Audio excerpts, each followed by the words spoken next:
dari kelompok 7 akan mempresentasikan tentang aliran linguistik tradisional.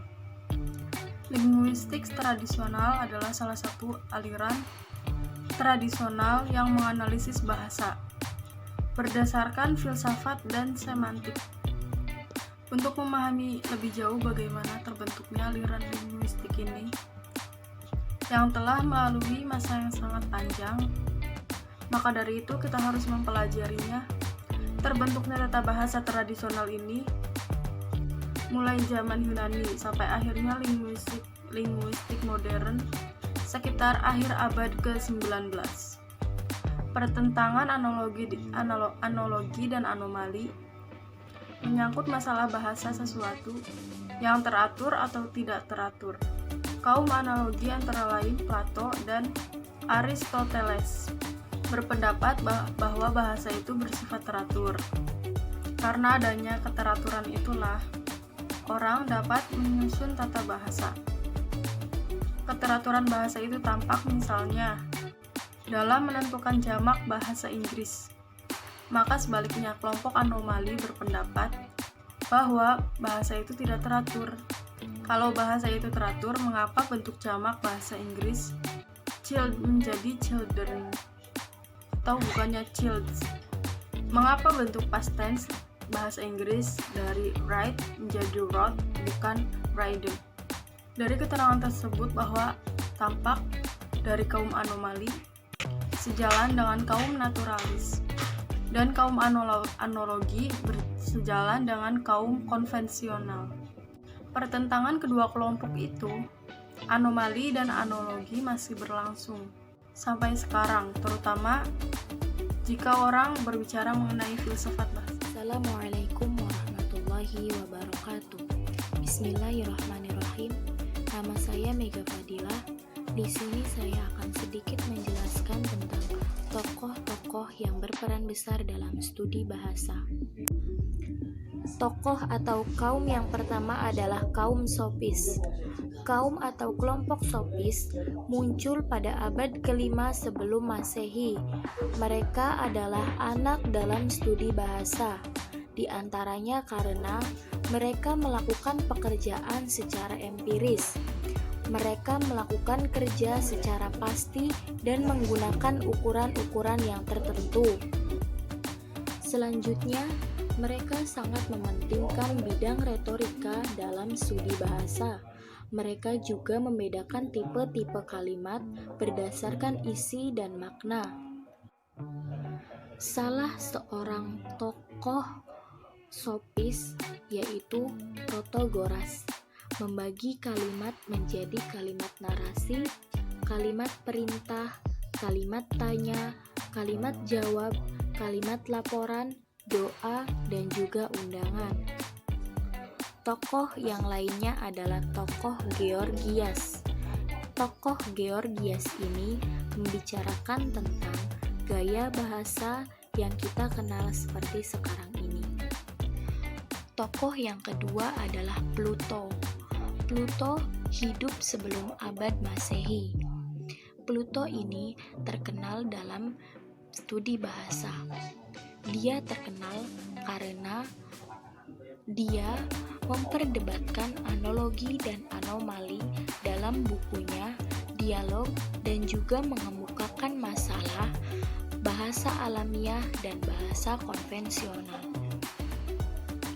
Dia juga menyodorkan batasan dalam bahasa dan bunyi-bunyinya. Menurut dia, bahasa adalah pernyataan pikiran manusia yang dilakukan dengan perantara onomata dan remata. Dan dialah orang pertama yang membedakan onoma dan rema. Onoma atau bentuk tunggalnya onomata memiliki 3 macam arti. Yang pertama, arti nama dalam bahasa sehari-hari. Yang kedua, arti nomina atau nominal dalam tata bahasa. Yang ketiga, arti subjek dalam hubungan subjek logis.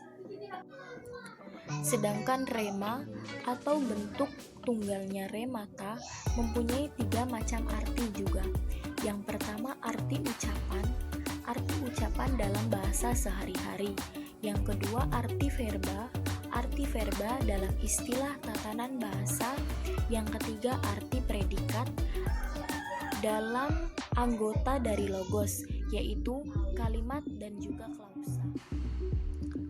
Tokoh selanjutnya adalah Aristoteles. Aristoteles adalah salah seorang murid dari Plato. Dia terkenal karena dia menambahkan satu kelas lagi dari pembagian kelas yang dibagikan oleh Plato, yaitu dengan syndesmoi. Jadi, menurut Aristoteles ada beberapa macam kelas kata. Yang pertama onomo, yang kedua rema, yang ketiga syndesmoi. Yang dimaksud syndesmoi adalah kata-kata yang banyak bertugas dalam hubungan sintaksis. Jadi, syndesmoi kurang lebih artinya sama dengan preposis dan konjungsi yang kita kenal sekarang ini. Aristoteles juga membedakan jenis kelamin kata atau gender menjadi 3, yaitu 1. Maskulin, 2. Feminin, yang ketiga adalah neutrum. Hal lain yang perlu diketahui adalah bahwa Aristoteles selalu bertolak dari logika. Dia mengemukakan pengertian, definisi, konsep, makna, dan sebagainya selalu berdasarkan dengan logika. Tokoh atau kelompok selanjutnya adalah kaum Stoik. Kaum Stoik adalah sekelompok ahli filsafat yang berkembang pada permulaan abad keempat sebelum Masehi. Mereka terkenal karena mereka membedakan studi bahasa secara logika dan studi bahasa secara tata bahasa. Mereka juga menciptakan istilah-istilah khusus dalam studi bahasa. 1. Simbol, tanda, sig, dan saimainon. Yang kedua adalah makna, apa yang disebut semainomen atau lekton, dan yang ketiga adalah hal-hal di luar bahasa, yakni benda dan situasi. Mereka juga membedakan legein, yaitu bunyi yang merupakan bagian dari fonologi tetapi tidak bermakna. Dan properetal adalah ucapan bunyi bahasa yang mempunyai arti atau makna. Mereka juga membedakan jenis kata menjadi 4. Yang pertama kata benda, kata kerja, syndesmoi, dan artoron.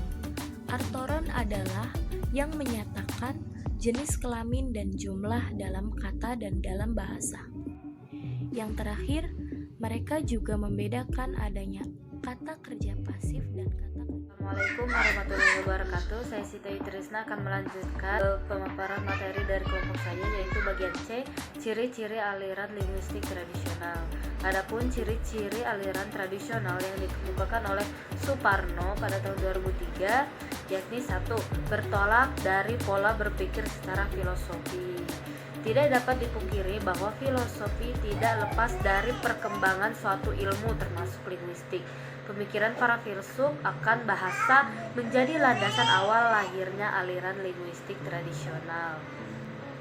Yang kedua, tidak membedakan bahasa dan tulisan. Aliran ini mencampurkan pengertian bahasa dalam arti yang sebenarnya dan tulisan perwujudan bahasa dengan media huruf. Dengan demikian, secara otomatis juga mencampur adukan pengertian bunyi dan huruf. Yang ketiga yaitu senang bermain dengan definisi. Ciri ini merupakan pengaruh dari cara berpikir secara deduktif. Semua istilah didefinisikan baru kemudian diberi contoh ala kadarnya. Yang keempat, pemakaian bahasa berakibat pada pola kaidah.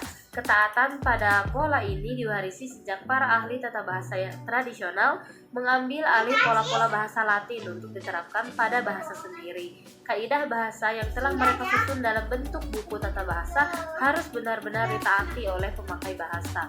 Setiap pelanggan kaidah dinyatakan sebagai bahasa yang salah dan tercela. Tata bahasa yang mereka pakai itu biasanya disebut tata bahasa preskriptif, yaitu tata bahasa yang cenderung menghakimi benar salah pemakai bahasa. Hal ini sangat ditantang oleh para penganut tata bahasa pragmatik, yakni tata bahasa yang orientasinya pada masyarakat. Yang kelima, level-level gramatikal belum rapi. Level gramatikal yang terendah menurut teori ini adalah huruf.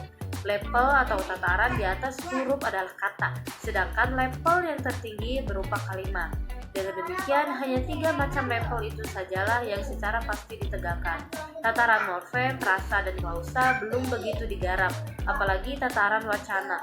Yang keenam, permasalahan tata bahasa masih banyak didominasi oleh permasalahan jenis kata atau part of part. Beberapa tokoh aliran bahasa tradisional tersebut antara lain Sandroff, C. Amin, Part of Wilson, R.O. Winstead, S.T.M., Z.S.T., Takdir Arishyambana, Mado Lubis, Pujawijatna, Tarzan Hadijansa, dan sebagainya. Adapun kesimpulan dari kelompok kami yaitu tata bahasa tradisional menganalisis bahasa berdasarkan filsafat dan semantik. Terbentuknya tata bahasa tradisional telah melalui masa yang sangat panjang, dari zaman ke zaman, mulai zaman Yunani sampai menjelang munculnya linguistik modern sekitar akhir abad ke-19. Saran dari kelompok kami yaitu sebaiknya kita mempelajari aliran tradisional, karena dalam aliran ini menganalisis bahasa berdasarkan filsafat dan semantik. Jika dikaji lebih dalam tentang aliran ini, banyak pengetahuan-pengetahuan baru yang ditemukan, karena aliran ini adalah aliran pertama yang berkembang. Sekian dari kelompok saya, kurang dan lebihnya mohon dimaafkan. Terima kasih. Wassalamualaikum warahmatullahi wabarakatuh.